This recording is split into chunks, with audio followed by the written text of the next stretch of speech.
Trump issued his threats as the US forces launched large-scale strikes against Houthi targets, the biggest US military operation since he returned to office. Pag-atake ng US sa Yemen lalong tumitindi. Ang sitwasyon sa Yemen ay patuloy na umiinit habang lumalakas ang mga pambobomba ng Estados Unidos laban sa mga Houthis. Sa loob lamang ng ilang oras ay sunod-sunod na aerial assaults ang inilunsad na nagdulot ng malaking pinsala sa mga target na lugar.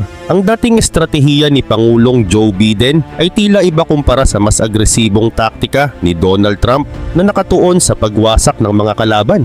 Pero sapat ba ang walang tigil na pambobomba para tuluyang mag-api ang mga Houthis? Ano nga ba ang mga hakbang na ginagawa ng Amerika para pigilan ang patuloy na paglakas ng grupo? At paano nakakaapekto ang mga pag-atake na ito sa mga inosenteng sibilyan sa Yemen? Alamin natin sa video na ito ang mga dahilan, estratehiya at epekto ng mga pambobomba ng Amerika sa Yemen at kung bakit tila lalong tumitindi ang kaguluhan. Pero bago tayo magsimula ay baka pwedeng paki-like at subscribe ng video na ito. Malaking tulong at bagay na ito sa aming mga content creators. Maraming salamat po. Kaya naman simulan na natin.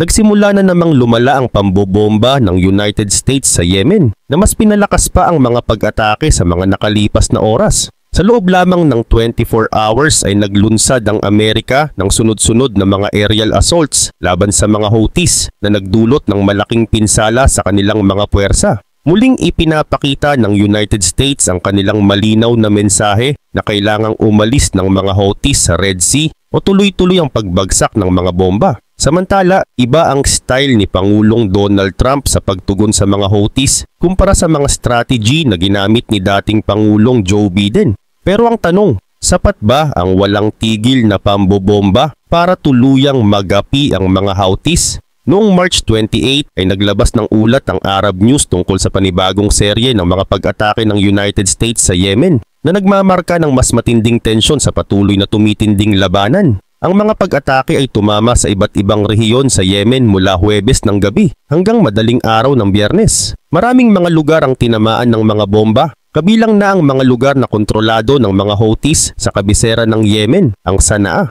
Bagaman magkakaiba ang mga ulat tungkol sa pinsala at bilang ng mga biktima, ay napansin ng Arab News na mas malala ang dami ng mga pag-atake kumpara sa mga naunang araw simula noong March 15. Tila pinapairal ng United States ang mas matinding pressure habang mas malalakas at mas nakapipinsala ang kanilang mga atake kumpara sa dati. Gayun din naman, ayon sa paunang ulat ng mga Houthis, noong March 28 ay 7 katao ang nasugatan sa Sanaa. Kasama rin sa mga tinarget ng United States ang mga pangunahing lugar ng mga Houthis gaya ng Saada na isa sa mga unang lungsod na nasakop nila noong nagsimula silang maglunsad ng digmaan laban sa gobyerno ng Yemen.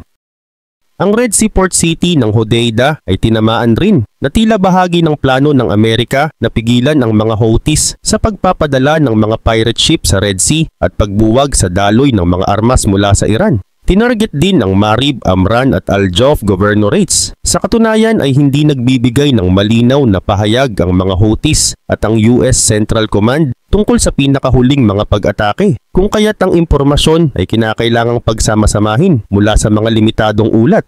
Ayon sa mga Houthis, kabilang sa mga pinuntirya ang Sanaa International Airport na matagal nang tinatarget mula nang magsimula ang kampanya ng pambobomba ng Amerika. Iniulat din na umabot hanggang 19 na pag-atake ang isinagawa sa Amran kung saan maraming military camp at mga facilities ng mga Houthis ang nakatayo. Tila layunin rin ng mga atake na sirain ang communication network ng Al Masirah, satellite news station ng mga Houthis na nangangahulugang ang propaganda arm ng grupo ay tinutumbok rin ng Amerika katulad ng mga armed forces nito. Dagdag pa rito ang isa pang ulat tungkol sa mga pag-atake noong Biyernes ang nagmula sa Xinhua Net na isang media outlet na pinapatakbo ng China. Inulit nito ang mga rehiyong tinarget ayon sa Arab News. At binanggit din na higit sa 40 na pag-atake ang isinagawa sa Sanaa bago sumapit ang madaling araw ng March 28.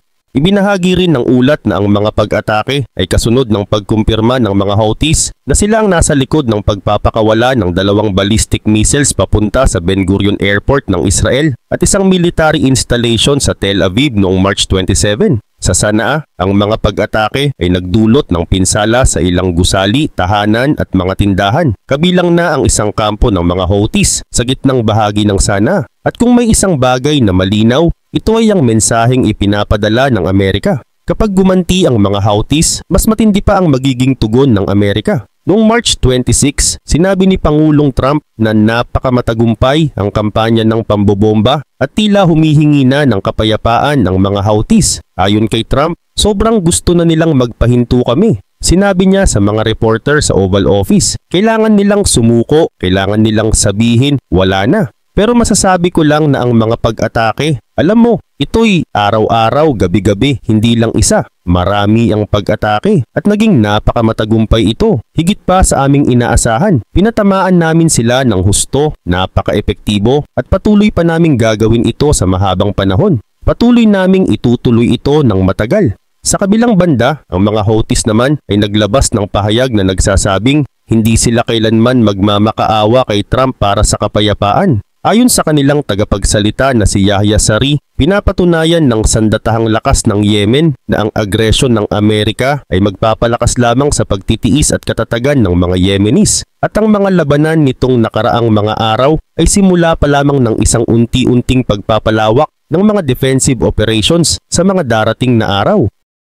Bukod dito, sabay na naglabas ng pahayag ang isang bipartisan na grupo ng mga senador noong March 27 kung saan binanggit nila na ang nailik na usapan ay di umano'y naglalaman ng classified information na may kaugnayan sa sensitibong mga military operations sa Yemen.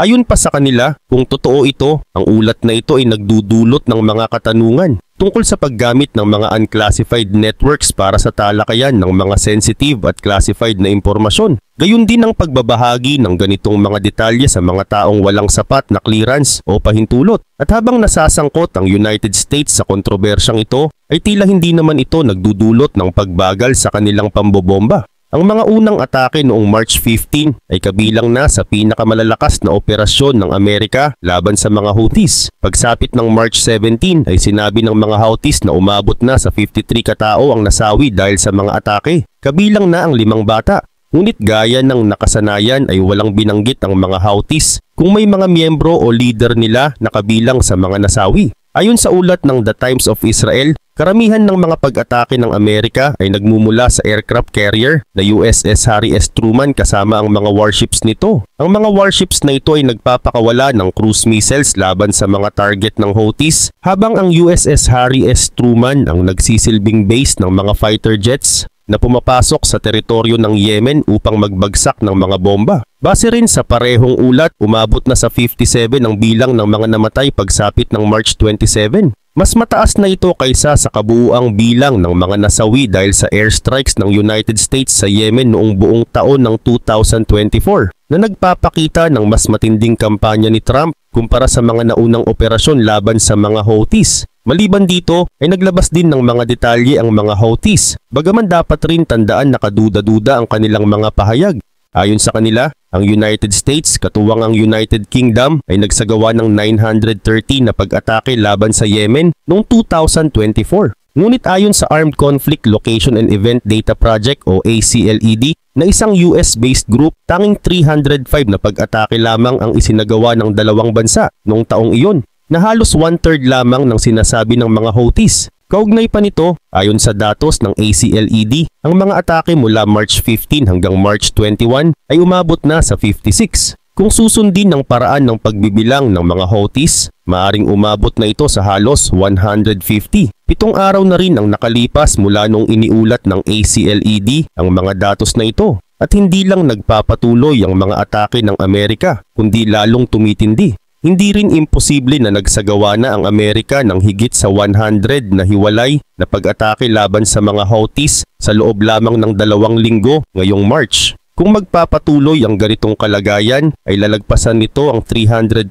na pag-atake na iniulat ng ACLED para sa buong 2024. Dagdag pa rito, may plano na rin ng United States na ipadala ang USS Carl Vinson sa Red Sea. Isa rin itong Nimitz-class aircraft carrier katulad ng USS Harry S. Truman, at ito ay magdodoble sa presensya ng Amerika sa himpapawid ng Yemen at mga karatig na lugar. Ang mga Nimitz-class carriers ay may kakayahang magdala ng hanggang 130 na FA-18 Hornets, ngunit madalas ay mas kaunti ang bilang ng mga eroplanong dinadala, kadalasan ay nasa pagitan ng 64 at 90. Karagdagan pa dito, ang isa pang bagay na napapansin ay walang mga pag-atake mula sa alinmang mga base ng United States na malapit sa Yemen. Ayon sa Chicago Council on Global Affairs, mayroong hindi bababa sa 10 military bases ang Amerika sa Saudi Arabia, Kuwait at Qatar. Kasama na rin dito ang Al Udeid Air Base sa Qatar na may layong mga 700 miles mula sa Yemen at pinamumugaran ng 10,000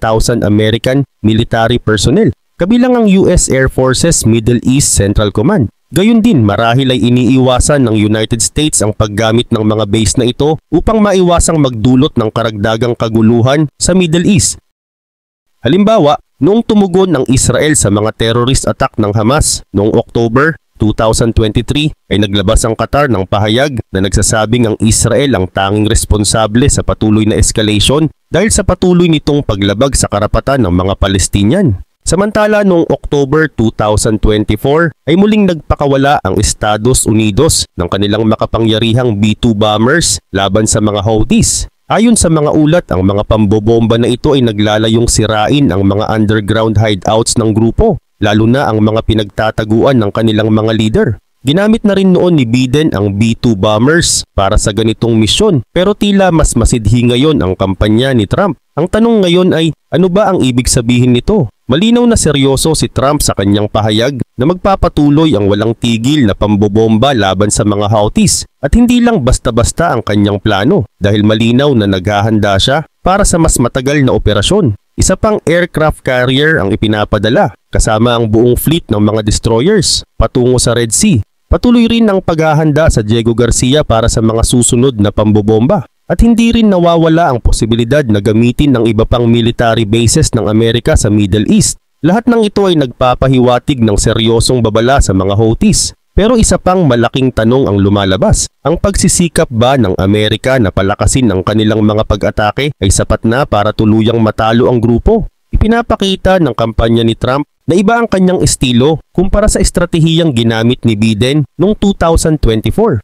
Ayon kay US National Security Advisor Mike Waltz, malinaw ang pagkakaiba sa diskarte. Sa isang panayam niya sa ABC's noong March 16, sinabi ni Waltz, ang pagkakaiba rito ay hindi ito mga simpleng salpukan lamang o walang kabuluhang mga atake. Ito ay isang napakalaking tugon na partikular na tinutumbok ang mga lider ng Houthis at tuluyang tinatanggal ang mga ito. Dalawang bagay ang pangunahing pagbabago dito. Una, ang pag-target sa liderato ng Houthis at ikalawa, ang pananagot ng Iran. Ang Iran ang patuloy na nagbibigay ng pondo, kagamitan, pagsasanay at tulong sa mga Houthis para atakihin hindi lamang ang mga warships ng Amerika, kundi pati na rin ang pandaigdigang kalakalan. Sinasara rin nila ang dalawang pinakamahalagang sea lanes sa mundo. Kitang-kita na ang paraan ni Trump ay ibang-iba sa ginawa ni Biden. Hindi lang ito dahil sa mas madalas at mas malalakas na mga pag-atake, kundi dahil na rin sa pagbabago sa mga tinatarget nito. Ayon pa sa ACLED senior analyst na si Luca Nova, ang administrasyon ni Biden ay mas nakatuon sa mga mobile launchers upang mapigilan ang mga missile at drone ng mga Houthis kasunod ng mga pag-atake sa kanilang infrastruktura. Pero ngayon tila ang mga pag-atake ni Trump ay mas nakatutok sa mga urban areas sa Yemen. Ibig sabihin tinatamaan pa rin ang mga military bases ng mga Houthis pero mas agresibo at mas malawak na ang saklaw ng kanilang operasyon. Sinabi pa ni Nova na mukhang sinusubukan ng administrasyon ni Trump ang tinatawag na decapitation strategy. Sa madaling salita, ang layunin ay pabagsakin ang liderato ng mga Houthis gamit ang napakalakas na puwersa ng himpapawid upang tuluyang mawalan ng direksyon ng grupo. Dagdag pa rito, isa pang napapansin ay ang malaking pagbabago sa komunikasyon ukol sa mga pambobomba. Ayon sa Italian Institute for International Political Studies o ISPI, tila mas harapan na ngayon ang pakikitungo ng Amerika sa mga Houthis at maging sa kanilang pangunahing taga-suporta, ang Iran. Ang kasalukuyang estratehiya ng Amerika ay kahalintulad ng modelo na ginagamit ng Israel laban sa Hamas sa Gaza. Ayon pa sa isang press release mula sa White House, ito na ngayon ng pulisya ng Estados Unidos makipagtulungan sa mga regional partners upang tuluyang puksain ang mga kakayahan at operasyon ng mga Houthis. Kapansin-pansin din na wala na ang salitang proportionate na madalas ginagamit noong panahon ni Biden. Noon palaging binibigyang diin ng Amerika na ang kanilang mga hakbang ay tugon lamang sa mga pag-atake ng Houthis. Ngunit ngayon ang pamahalaan ni Trump ay tila mas determinadong puksain ng grupo sa pamamagitan ng walang tigil at walang awa na pambobomba. Maraming ulit ding binanggit ni Trump ang pananagutan ng Iran dahil sa patuloy nitong pagsuporta at pagbibigay ng tulong sa mga Houthis. Ipinapakita nito na ang kasalukuyang estratehiya ng Amerika ay hindi lamang nakatuon sa Yemen, kundi pati na rin sa mga bansa na nagpopondo at nagpapalakas sa mga rebelde. Gayun din naman isa pang malaking pagbabago ay ang transparency ng administrasyon. Ayon sa ulat ng The Times of Israel, binibigyang kapangyarihan na ngayon ng US Central Command o CENTCOM na siyang namamahala sa mga operasyon sa Middle East upang magsagawa ng mga pag-atake ng walang direktang pahintulot mula sa White House. Ibig sabihin mas marami ang magiging pambobomba dahil hindi na kailangang hintayin ang pirma ng presidente bago magsagawa ng mga operasyon. Dati, ang bawat pag-atake na pinahintulutan ni Biden ay may detalyadong ulat para sa publiko. Kahit na ang mga ulat ay inilalabas pagkatapos ng mga pag-atake, naglalaman pa rin ito ng mga impormasyon tungkol sa mga target at dahilan ng operasyon. Pero ngayon hindi na ganoon kalinaw ang mga ulat.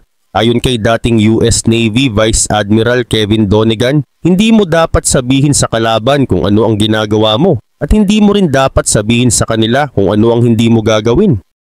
Pero ang hindi pagkakaroon ng sapat na impormasyon mula sa Amerika ay nangangahulugang ang mga ulat mula sa mga Houthis ang nagiging pangunahing basehan sa kung ano talaga ang nangyayari. At dito nagmumula ang isang napakalaking problema na kailangan harapin ng Amerika habang patuloy na lumalakas ang kanilang mga pag-atake. Ito ang pinsalang natatamo ng mga sibilyan. Ngunit sa bawat ulat na inilalabas ng mga Houthis, partikular na ang mga ulat na may kinalaman sa mga pambobomba noong March 27 at March 28 ay kapansin-pansin na wala silang binabanggit hinggil sa kung anong mga pasilidad o infrastruktura ang nasira o napinsala ng Estados Unidos. Hindi rin nila inilalahad kung ilan sa kanilang mga miyembro ang nasawi o kung nagtagumpay ba ang mga puwersa ng Amerika sa layunin nilang pabagsakin ang alinman sa mga pinuno o lider ng mga Houthis. Sa halip ang kanilang pangunahing tinututukan at laging binibigyang diin ay ang malawakang pinsala at mga karumaldumal na epekto ng mga pambobomba sa mga residential areas sa Yemen na siyang tinuturing nilang pangunahing biktima ng mga operasyon ng Amerika. Ang kanilang mga pahayag ay naglalaman ng mga detalyeng nagpapakita ng kalunos-lunos na kalagayan ng mga sibilyan, kabilang na ang mga bilang ng mga nasawi na kanilang inilalabas upang patunayan na ang Amerika ay walang pakundangan sa kanilang mga pagsalakay at walang pag-aalinlangan sa pagpapasabog sa mga lugar kung saan naninirahan ang mga walang kalaban-labang sibilyan.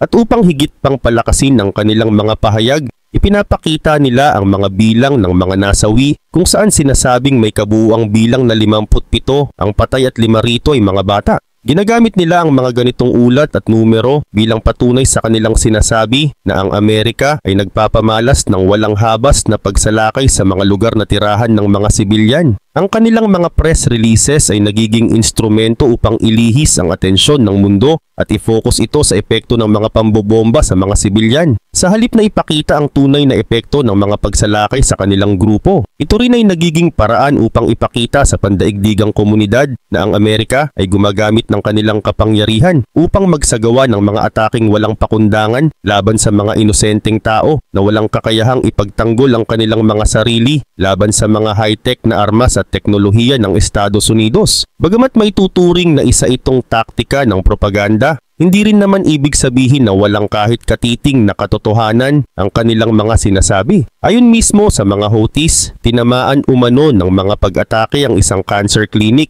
na kasalukuyan pa lamang itinatayo sa Sanaa. Upang higit pang patibayin ng kanilang mga pahayag, nagpakalat sila ng mga larawan ng mga nasirang gusali, kabilang na ang mga bahay at tindahan, na tila mistulang giniba na lamang ng mga bomba nang walang pakundangan. Ang mga larawang ito ay ginagamit upang pukawin ang damdamin ng mga tao at ipakita ang tila walang awang pagkasira ng mga ari-arian at ang pagkakapaslang sa mga inosenteng sibilyan na walang kakayahan upang ipagtanggol ang kanilang mga sarili. Samantala, ayon naman kay Emily Tripp mula sa UK-based group na Air Wars, hindi porket hindi mo nakikita ang pinsalang dulot sa mga sibilyan ay nangangahulugang wala ito. Napakakomplikadong impormasyon ang umiikot sa Yemen. May mahigpit na kontrol ang mga Houthis sa mga aktibidad ng mga aktivista, media at press. Ang kanyang pahayag ay nagpapahiwatig na maaring may mga impormasyon na sadyang kinokontrol o tinatago ng mga Houthis upang mapalabas ang version ng katotohanan na nais nilang ipalaganap.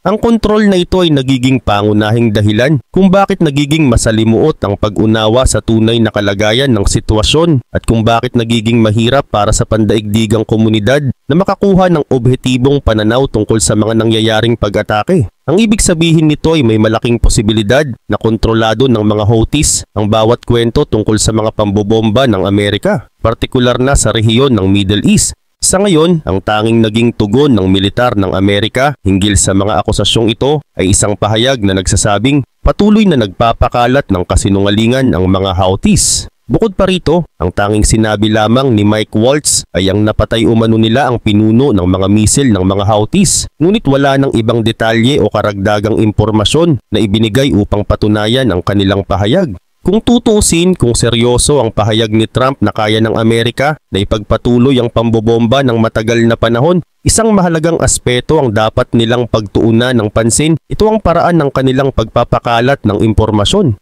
Ayaw ng Amerika na maging bukas ang kanilang operasyon sa publiko tulad noong panahon ni Joe Biden. Ngunit kung nais talaga nilang makuha ang suporta ng mga tao, lalo na sa rehiyon ng Middle East, kinakailangan din nilang ipakita ang konkretong resulta ng mga pag-atake at kung ano ang kanilang nararating sa kanilang mga operasyon.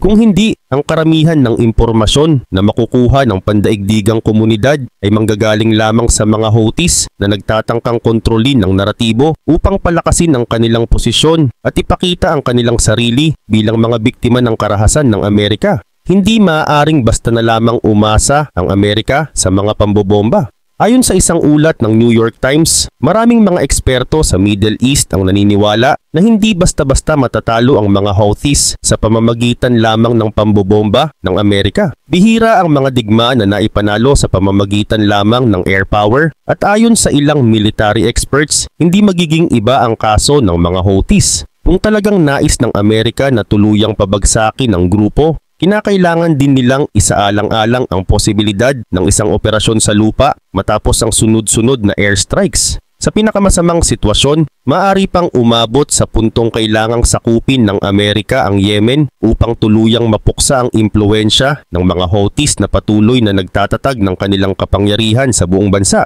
Isa sa mga eksperto na nagbibigay ng babala ay si Gregory D. Johnson mula sa Arab Gulf States Institute. Ayon sa kanya, kayang saktan ng Amerika ang mga Houthis at kayang pahinain ang kanilang puwersa. Ngunit kung wala silang epektibong ground troops, alinman sa kanilang sariling puwersa o sa tulong ng ibang mga kaalyado, hindi nila kayang tuluyang pabagsakin ng mga Houthis. Mahigit isang dekada na mula nang magsimula ang kampanya ng United Arab Emirates at Saudi Arabia upang lipulin ang mga Houthis. Ngunit hanggang ngayon ay wala pa rin silang malinaw na tagumpay. Ang mga bansang ito ay tila umaasa na lamang na ang usapang pangkapayapaan ang magiging solusyon sa matagal ng alitan.